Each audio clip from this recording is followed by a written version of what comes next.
Olá pessoal de casa, boa tarde a todos, sejam todos bem-vindos. Vamos para mais uma aula de geografia. Hoje vamos para mais uma aula de geografia, tá certo, pessoal? E vamos dar prioridade a um tema bastante importante que já é continuação, né, da aula anterior, mas só que agora vamos falar sobre a questão dos recursos naturais e fontes energéticas. É algo bastante importante que vamos tratar sobre os continentes europeus, asiático, também a Oceania, ok? Vamos lá?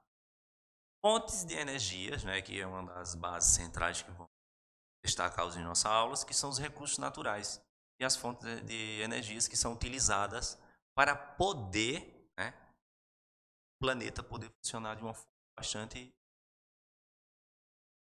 Isso é um desafio. Não é só um desafio para pequenos países, né, vamos dizer, Oceania, mas a gente também temos um grande desafio para as gerações. E essas gerações agora, né? Vocês são jovens, não esqueçam que vocês são os idosos do futuro, certo? Vamos ter um número de idosos muito mais elevado, justamente com essa idade de vocês agora, nesse momento.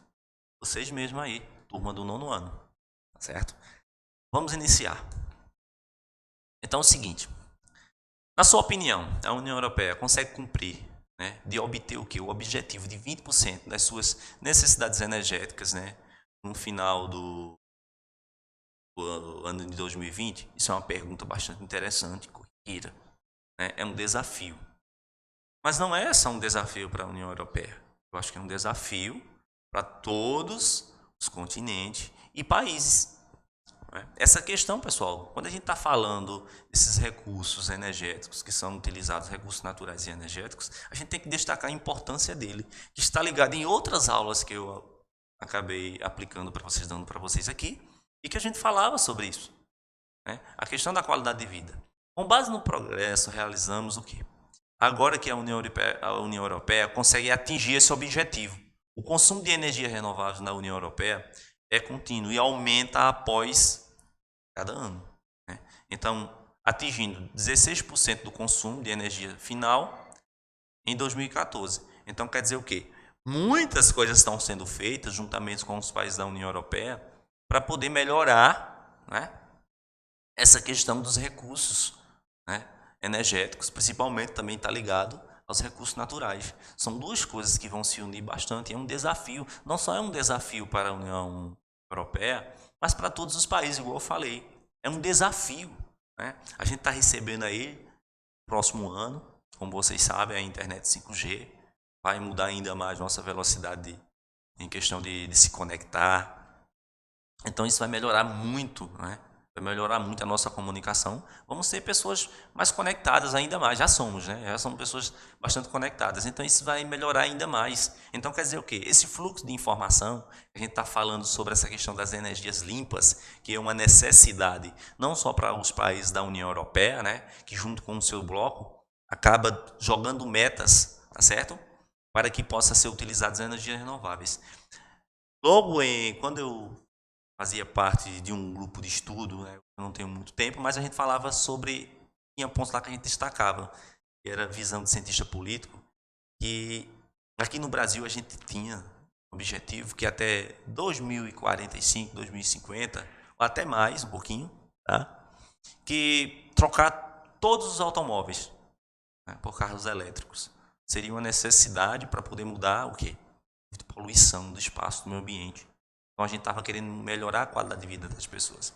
E o que é interessante que a gente vai falar nessa aula de hoje, que é uma necessidade, né, de saber trabalhar com os recursos energéticos, certo? Esse recurso energético ele influencia muito, tá certo? Nos recursos naturais, né, prejudicando. Esses recursos naturais, pessoal, ele acaba influenciando no nosso dia a dia, na nossa vida, na nossa saúde, tá certo? Se a União Europeia quiser manter a liderança, terá de manter também o quê? O mesmo nível de consumo, né? Cumprir essa meta. Então, vocês podem ver aí, né, que já tem carros, vamos se dizer, 100% elétrico. Talvez não podemos fazer uma viagem tão longa, mas tem carro também que está ligado a uma questão híbrida, certo? Que vai se utilizar tanto da energia, tanto da energia limpa, quanto do combustível. Ok? Então, é uma necessidade. Isso é um compromisso que está sendo mantido, né, pela União Europeia e que muitos países estão copiando. Porque eu já falei muito de blocos aqui para vocês. Mas de todos esses blocos, o único que deu certo mesmo foi a União Europeia, tá? Se retratando de alguns momentos de... Falei nas minhas aulas de geografia, tá? Estava falando sobre essa questão também da União Europeia, essa base central, que é a questão da sustentabilidade, que é uma palavra moda que eu usava muito aqui e falava para vocês. O que é uma palavra moda? Sustentabilidade. E por isso que a gente tem que seguir essa meta. Eu acho que é um desafio, né? Então, atualmente, né, Oslo, né, que é a capital da Noruega, tem mais carros elétricos, né, per capita, vamos dizer, juntamente pessoas no mundo, né, pela população, pelo consumo direto, e são mais de 100 mil carros elétricos. Então, isso quer dizer que uma população de 5,2 milhões de pessoas é um número que mostra o quê? Total de carros elétricos de 17%. Né? Então, isso quer dizer o quê? Tem uma elevação bastante importante. Então, quer dizer que esses novos veículos eles estão assumindo, certo? Só elétricos. Então, imagina a gente fazer a seguinte questão, fazer uma subdivisão. O que é que acontece? Colocar 33% de carros híbridos, né, que vai movimentar os dois pontos, que vai ser a energia limpa, né, e o combustível. Mas somando a metade, né, disso tudo aí, somando tanto os carros híbridos e elétricos, a gente tem o quê? 50% dos veículos vendidos no país são o quê? São limpos, né? São de energias limpas. Isso é a necessidade, é um desafio, certo? É um desafio. Falando da Noruega, a gente tem que destacar a qualidade de vida desse país, tá certo? É uma das melhores hoje do planeta, mas está voltada por uma conscientização, tá? Entender que esses investimentos nessas energias limpas, ela traz vamos se dizer, uma recompensa muito maior mais adiante. A gente vê que as pessoas vão ter esse retorno, né, buscando isso em qualidade de vida, né? A cidade das bikes, Copenhague, Dinamarca, né? As pessoas também estão se adaptando. Isso é Copenhague aí, vocês estão vendo, tá certo? A cidade das bikes. Tem boa parte da população que só anda de bikes. Então, quer dizer, isso está sendo uma modalidade que também está crescendo. Então, isso quer dizer o quê? Menos agressão ao meio ambiente, né? A gente não vai gastar nenhum tipo de combustível andando de bike. Mas bike ainda é algo bem, vamos dizer, metado pela sociedade, né?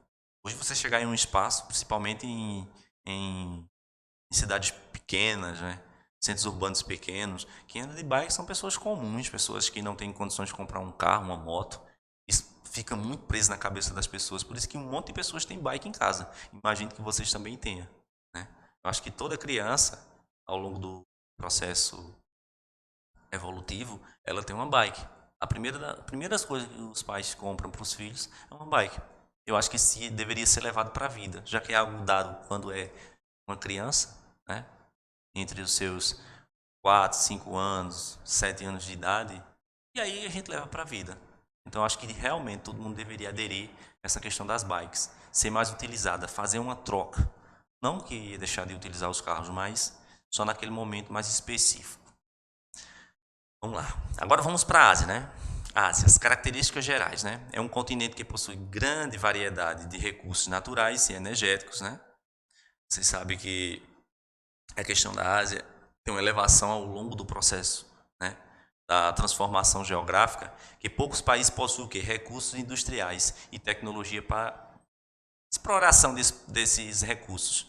Então isso acaba dificultando. Talvez também seja um problema aqui no Brasil também. Vamos trazer um pouquinho da Ásia, da situação da Ásia para o Brasil? A situação também se estende para o Brasil. Então, a gente não possui recursos industriais, vamos dizer, tecnologia para explorar esses recursos.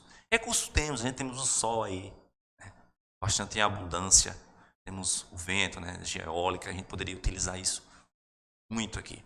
Mas a gente ainda não tem esse crescimento, pessoal. Se a gente for fazer uma relativa dessa chegada, principalmente das energias solares aqui no Brasil, uma relativa de 3, 4% ao máximo. Então falta muita coisa, é um desafio. Então, para mudar essa questão dos recursos naturais, né, um recurso mais renovável, né, que a gente possa utilizar e não agredir diretamente o meio ambiente, a gente precisaria de quê? Capital. Né? Isso tem um custo. né? A exploração desses recursos, né, está subordinada aos interesses internacionais sobre o controle de empresas transnacionais, com exceção da Rússia e da China, né, diretamente. Então isso quer dizer o quê? Essas centralizações desse país, que eu falei aqui, até destacou a Rússia e a China, tem uma questão de países, né, que vê a Ásia como um centro de exploração, né?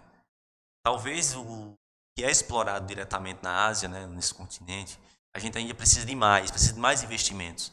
Mas quem tem a investir quer essa energia limpa para eles, né? E não diretamente proporcionar, né, ao próprio continente, né? Talvez liberar um pouquinho, mas boa parte dessas energias ser levada para fora. Então, recursos naturais, pessoal, é algo bastante interessante de ser falado, porque é o seguinte, faz parte do processo, né, demográfico, vamos dizer, ao longo do tempo, em questão de interesses, até do processo histórico também, se a gente for falar, porque assim, é um interesse que já vem desde os primeiros colonizadores e isso acaba elevando ao longo do tempo.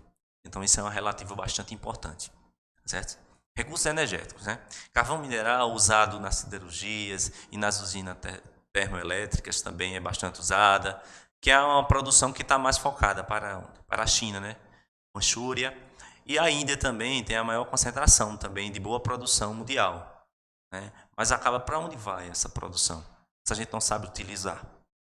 Isso é interessante. Esses recursos, né, energéticos, né, os recursos minerais, recursos naturais, o que é que estamos fazendo com ele? Quais são as importâncias desses recursos para a vida no planeta? A gente temos que associar, pessoal, a tecnologia, por isso que é uma palavra bastante interessante, a gente associar a tecnologia com o meio ambiente. Se os dois não trabalham junto, a gente não vamos ver esses continentes se desenvolverem, né, de uma forma mais igualitária. Isso acaba prejudicando, né? Então, esse uso de carvão ele acaba se elevando, né, à atmosfera e trazendo uns problemas de saúde. E problemas de saúde acaba acarretando o quê? Acaba acarretando problemas econômicos. Muitos continentes não estão preparados, né, com um sistema de saúde eficaz para poder ajudar essas pessoas. E isso acaba se tornando cada vez uma bola de neve, que a cada dia que se passa acaba crescendo, tá certo? Mas vamos lá. O petróleo, né, que é algo bastante importante, que é bastante extraído, principalmente um dos maiores produtores mundiais, que a gente vai falar, vai estar concentrado diretamente na Ásia, que a gente vai destacar alguns países que estão ligados diretamente ao Oriente Médio, a Arábia Saudita, tá? A Arábia Saudita tem a maior produção de petróleo, tá certo? Atualmente, agora. Segundo, a gente temos a Rússia, terceiro temos o Iraque, quarto o Irã, China, certo? Então, e também que acaba trazendo uma série de fatores que acaba elevando isso ao longo do tempo.